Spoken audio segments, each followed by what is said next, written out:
Hey buddy, good luck with this one, eh? Pretty much an evergreen feeling, thanks. Let's go! Why not? The Toronto Maple Leafs! I guess my brand is a yell and scream. I don't script these. Are the Leafs alright? So what you get is from the heart. Welcome to LFR.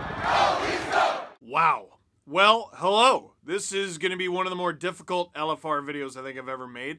Hey everyone, Steve Dangle here, and welcome to LFR, that's Leafs Fan Reaction, and here we are in the Stanley Cup playoffs. Leafs lose Game 1, 2-1 to the Montreal Canadiens, and it just doesn't even seem to be the story. So many emotions surrounding this game, and still this morning, and people only seem to be getting more upset. So let me just give you an idea of where I'm coming from, my viewing experience versus yours for this game. I was doing a live reaction to this game, a watch along on the Sportsnet YouTube channel, that's youtube.com/sportsnet, and we're gonna be doing that for every single game of this series. We already did it for Game 1, obviously, and we'll be right back at it with Game 2 tomorrow. That means I wasn't able to see what was going on hockey Twitter. I think that might have been a blessing. And also, I actually didn't have any commentary in my ear. Not to mention, I had to basically talk for 3 straight hours and try to remind myself not to swear in a playoff game where the Leafs were losing. My last video on this channel was a preview of this series, and let's just go over it real quick. Habs going with an older, more experienced lineup. No Caulfield, no Kotkaniemi, obviously no Frolik, but he doesn't fit into that younger category. After injury, Shea Weber in the lineup, although he was listed as being third pair.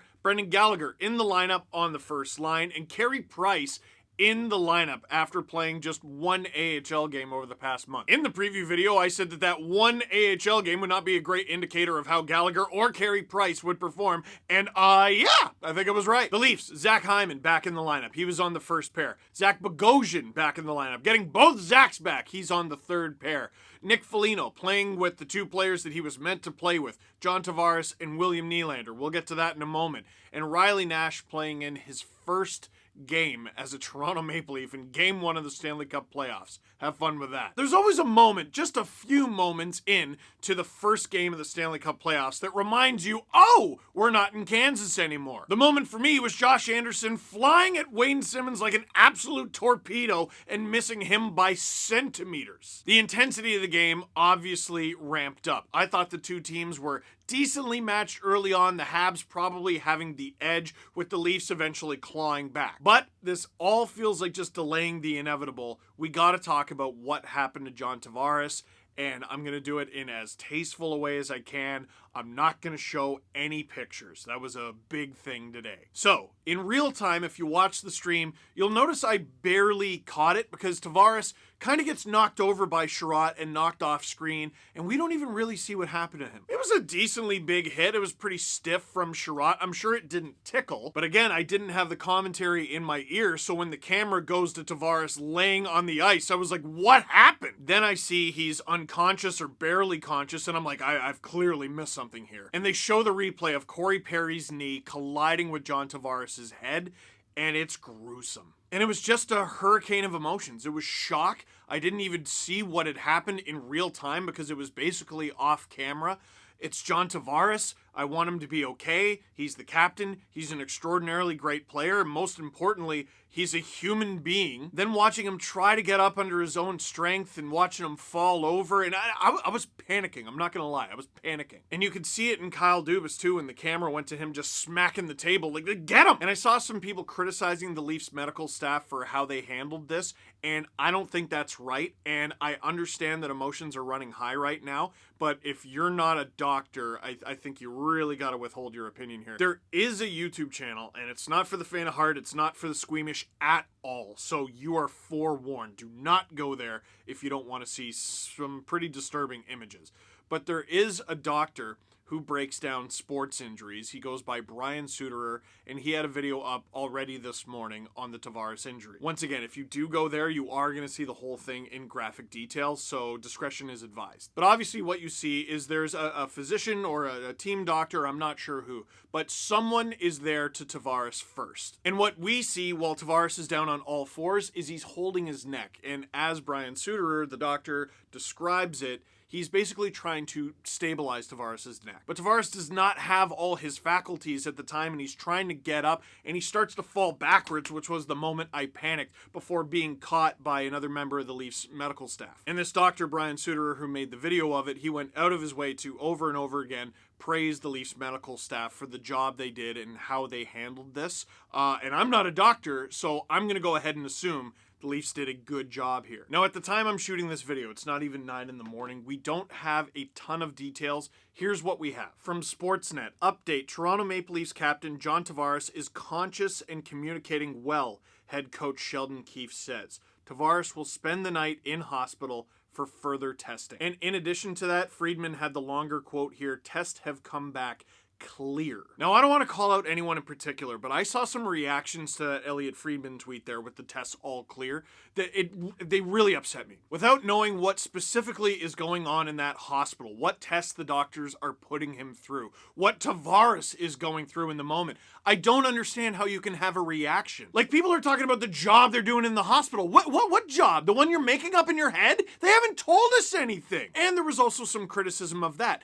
But the Leafs did tell us, hey, listen, you saw the thumbs up, he's conscious, that's a good thing. I think at this point, that's pretty much all they can know. I know that people have deadlines, but you often see urgency in these situations. Hey, what's going on? But how are you supposed to know before the team issues some sort of statement, usually by around noon the next day? If I can shout thousands of words into a camera without that information, you can write 500 to 750 words without that medical update. Come on. And that was another part of this, the photos. Again, I'm not going to show them, but there are some publications in many cities around this country that really got to give their heads a shake. Publications in Toronto, Montreal, and I saw one in Vancouver this morning, had photos that you just don't need. Tavares on his knees. Tavares bleeding from the head while he's still being helped off the ice. Tavares mid-collision with Perry's knee. Just quickly scrolling through Twitter this morning, there were 1,001 better options for you in terms of photos. The high shot of the entire Toronto Maple Leafs team consoling their captain and gathering around their captain. Corey Perry wishing John Tavares, his friend from as far as I can tell, wishing him well as he heads off the ice. Or how about this? Paul Byron scoring the game-winning goal, diving short-handed through the air. That photo from the corner, listen, it makes me sad on account of the Montreal Canadiens won. That is legitimately an award-winning photo. You gotta use that. And that being said, the thumbnail in the medical video that I recommended to you does feature Tavares still being helped up off the ice, but the photo choice is still different. In a medical context, I also think that makes it different. It's to put those photos in the newspaper, let alone on the front page, is shocking, which is the point, right? My buddy Adam Wilde, I thought, did a great job. There are two newspapers in Montreal and Toronto that have the Tavares incident on their covers this morning. Please don't share these. The goal was to outrage you and to get you to share them. Quebecor and Post Media love your outrage and your clicks. Don't give them what they want. And by the way, Adam and I and Jesse Blake have a podcast later today. It's only an hour long because we've moved to 3 a week, Mondays, Wednesdays, Fridays. Lot to talk about. Then, of course, there's the Corey Perry angle of all this. Now, listen, that guy is an annoying, nasty player. I have never liked him. No, that's not true. I liked him on Team Canada. I didn't appreciate the Americans erasing a 2-goal deficit in the 2010 gold medal game, but they did take away the fact that Corey Perry had the game-winning goal there, so thank you, Americans. But feelings about Corey Perry aside, and then Corey Perry just doing his job, by the way, annoying the other team, this was clearly an accident. He very clearly tries to get out of the way of John Tavares. He did not try to hurt him. There was some reaction to this morning. Kevin McGran saying player safety is looking at Perry's knee on Tavares. Unavoidable contact is the likely outcome. Now we yell and scream about NHL player safety not doing their job. This is them doing their job. They have to at least look at it. But like Kevin said, he will be absolved. Corey Perry did nothing wrong here. Which makes the fight pretty weird. So as Tavares is now wheeled off the ice, there's some animated conversation going on. There's Nick Foligno and Corey Perry and Shea Weber. There's a lot of experience there. Nick Foligno, captain of the Blue Jackets. He's been in the league forever. Shea Weber, 2-time captain, current captain of the Habs. Corey Perry, former Hart winner. He was drafted in 2003. Like, these guys have been around. So I'm like, what's going on here? He's not actually upset, is he? And again, I couldn't hear the commentary, so all I see is the animated discussion. They dropped the gloves for a fight, and my immediate instinct was, this is dumb. What is the point of this? Like it or love it, that was hockey. They discussed the battle plan beforehand. Shea Weber could have prevented that from happening. He allowed it. Corey Perry seemed game for it, and Nick Foligno asked for it. The Wayne Simmons fight with Alex Edler was criticized, and I mean, first of all, you're talking about someone with a ton of fighting experience versus Alex Edler, who has none. So that was part of the criticism there, but also the criticism was Edler had been punished, but he was punished by the league. He was not punished in hockey, if that makes sense. But that was at least a punishable play. It was him doing something he should not have done. But Corey Perry having to fight Foligno here, if anyone should have had to fight, which no one should have had to fight here, in my opinion, but if anyone on the Habs should have had to fight, it should have been Ben Sherratt. I mean, I'm not a huge fan of fighting after otherwise mostly clean hits, but it's still a guy laying a big hit on your captain. A fight with Ben Sherratt would have at least made some sense. Corey Perry? I never thought I'd be stepping up to the plate for Corey Perry like this, but he didn't do anything wrong, and I admire the fact he even took the fight. He looked sick to his stomach. Now, if you watch the stream, I did try to come up with some logic for Nick Foligno. When Tavares was down on the ice, the entire Leafs team left the bench to go be with him. And they showed some guys. Kerfoot looked like he was in huge shock. Austin Matthews looked on the verge of tears. This is their friend. This is their teammate. This is their captain. And they don't know what's going on. Dude, I was on the verge of tears. And like, John Tavares isn't a personal friend of mine. But I hate to play this card, but like, I know he has a young family, and having a new one of my own, it affects you differently. It just does. Like, I can tell you 100% this affects me more than it would have a year ago. Honestly, I didn't sleep last night. That was probably me having a coffee too late and then having to get up for breakfast television. Listen, I've never said I'm a smart guy, but if I was emotional, if you were emotional, imagine how the rest of the Toronto Maple Leafs felt. This is Nick Foligno now realizing, oh, we're actually only halfway through the first period of the first game of this series. I got to engage my guys somehow. I got to get them at least thinking about this game. Get them back and we're about to play hockey mode. And as an experienced guy, as one of the new guys, he decided to step up and try to do that for his team. I don't 100% blame him, really. I just don't think Corey Perry was the guy. And right now, a lot of you are rolling your eyes and going, hockey's dumb. I mean, yeah. Like, what are you, new? Actually, a lot of you are. I keep going back to explaining hockey to someone from scratch is impossible. And it's like I said after the Simmons-Edler fight, like, luckily no one was seriously hurt. I'm sure it didn't tickle for Edler. He just had the cut. But just imagine, and it's not hard to imagine, Nick Foligno landing a punch clean on Corey Perry and knocking him out. Then what? It's one thing when two willing combatants go at it, and Corey Perry did agree to take the fight, but he's innocent here. He didn't do anything wrong.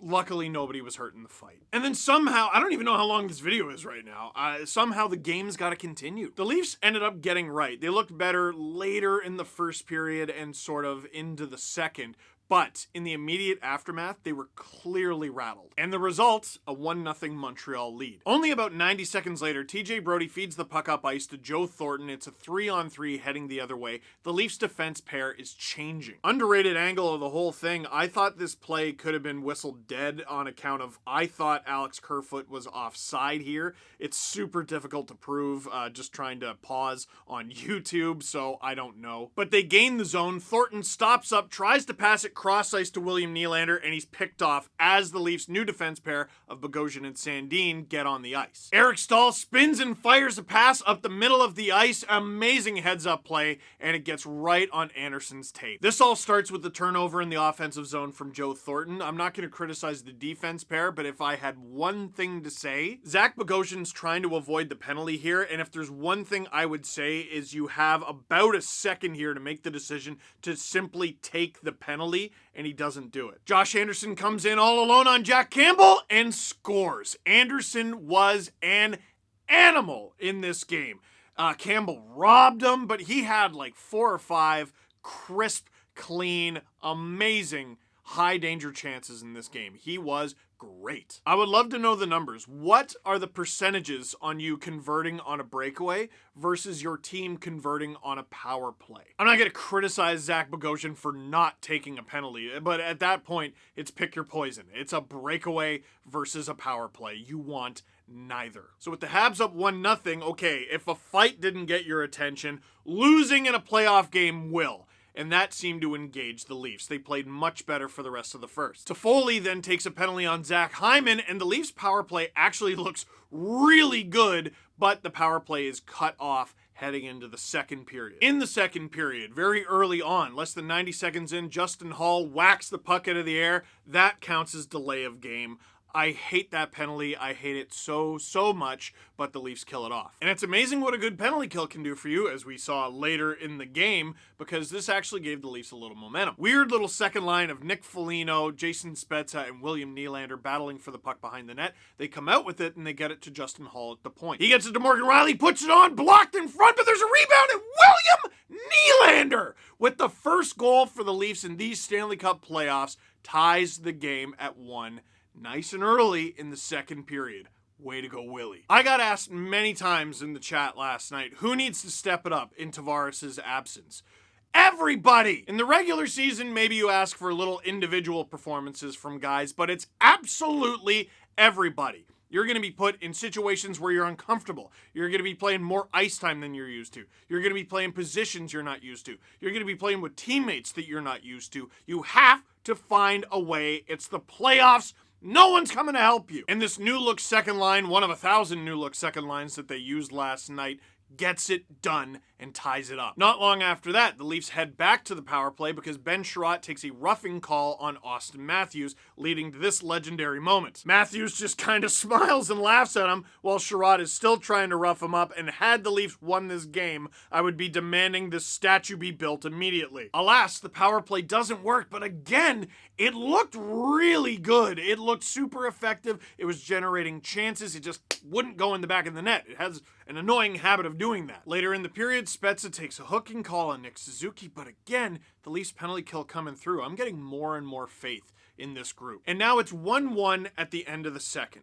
The Leafs have had some great penalty kills. They tied the game up. The power play, it's not converting, but it's getting chances. All of a sudden, this team, with fewer forwards than the other team, with their captain, with one of their best players injured, is going toe-to-toe with the Montreal Canadiens.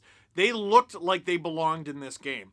They didn't look like a charity case. They didn't look like a sob story. The Leafs can win this game. Less than 3 minutes in, Mitch Marner, puck over the glass. He doesn't even argue it. He looks skyward, goes to the box. There's a key penalty killer sitting for 2 or less. Luckily for the Leafs, it's not less. They kill it off. And about 2.5 minutes after they kill it off, William Nylander, puck over the glass. Did they lower the glass, fellas? This season I've been saying you make your own luck, and there have been times where I've seen the Leafs or the other team chase down someone who has the puck, really apply pressure and make them panic, and they throw the puck over the glass.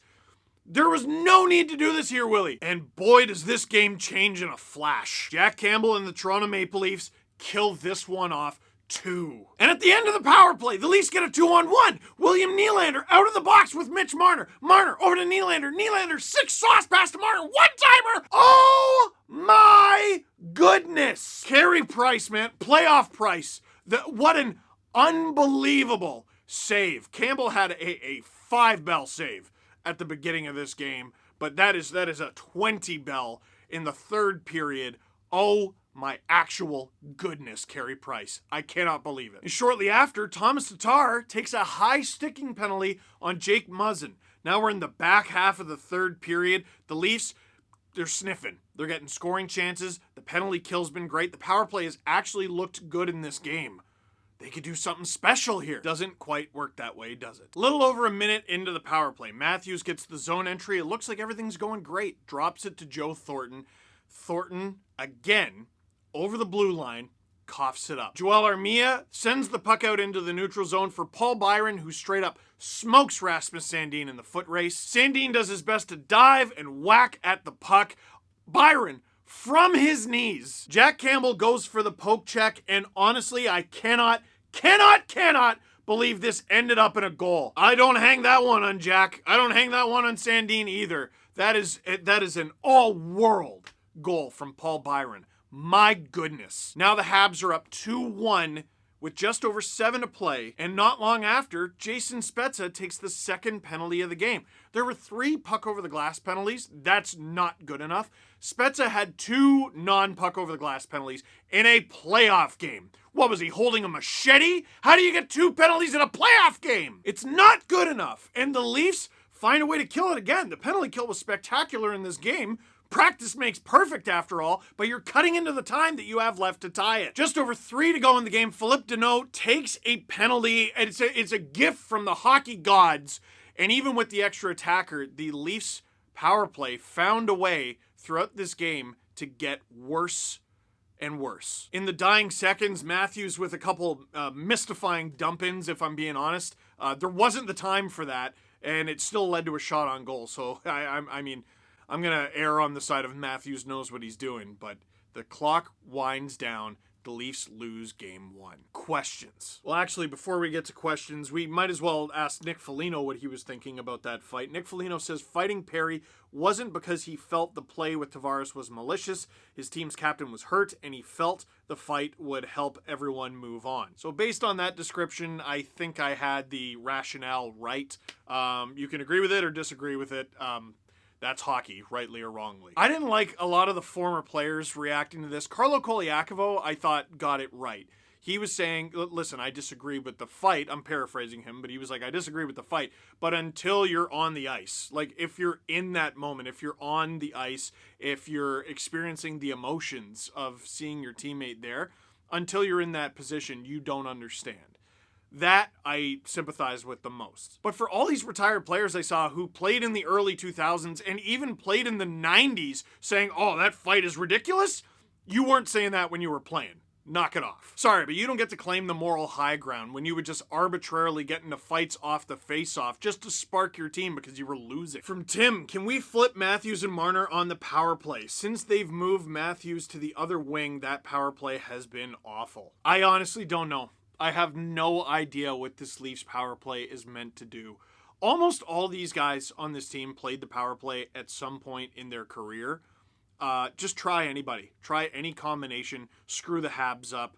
Go out there without a formation. Like at this point, the power play has been so bad for so long.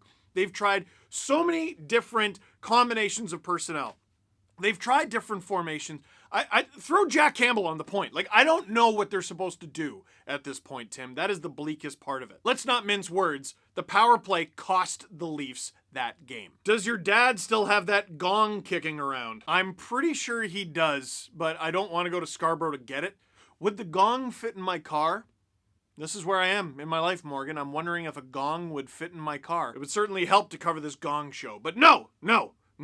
It was just game 1. Why bother? Ah, yes. I'm not going to put the handle because I don't want anyone bothering this person. This was the air. This was the vibe that I saw on Leafs Twitter last night.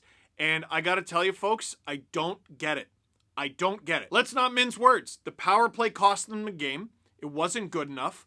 Joe Thornton. I mean, you're talking about guys who need to step up. The oldest guy on your team, he's got to be a veteran presence and all that. He was not good enough in this game, and offensive turnovers miles away from the ice led to both Montreal Canadiens goals. Offensive opportunities for the Leafs led to Montreal Canadiens goals. That is not good enough. But why bother? Why bother?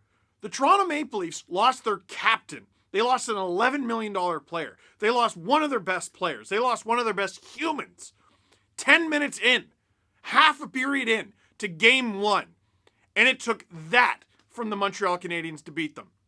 It took them a heroic, Herculean shorthanded goal to do it. It took a save of the year candidate from Carey Price. You cannot tell me the Leafs, even without John Tavares, should not be winning this series. Well, Steve, they're losing this series. Yeah, I can see that. I can count. The Leafs are losing right now. My prediction has not changed. They're going to win this series. Think of how great a story it's going to be. Why bother? Because of how great this story is going to be to tell. As it's happening and after. The Toronto Maple Leafs are winning this godforsaken series. Whether they like it or not, they're going to. All season long, They've proven they're a different team than in years past. Now, I'll admit, there was a bit of a flavor of getting corpusaloed like they did last year. There was a bit of a flavor there. But this team is better than what they showed in Game 1. This team stuck with the Montreal Canadiens for all of Game 1. This team is going to win Game 2. Mark my damn words. With that said, I hope you run through the nearest wall, make sure it's drywall, and when you get it fixed, don't forget to support local. Ladies and gentlemen, that is it for this one. Thank you very much for watching. Click like if you like this video. Click subscribe if you really like to. Tell your friends. Let me know if I forgot anything. My head is absolutely spinning. We got a new podcast coming later today, and we're going to be doing that live stream, once again, Sportsnet's YouTube channel, for Game 2, which the Leafs will win.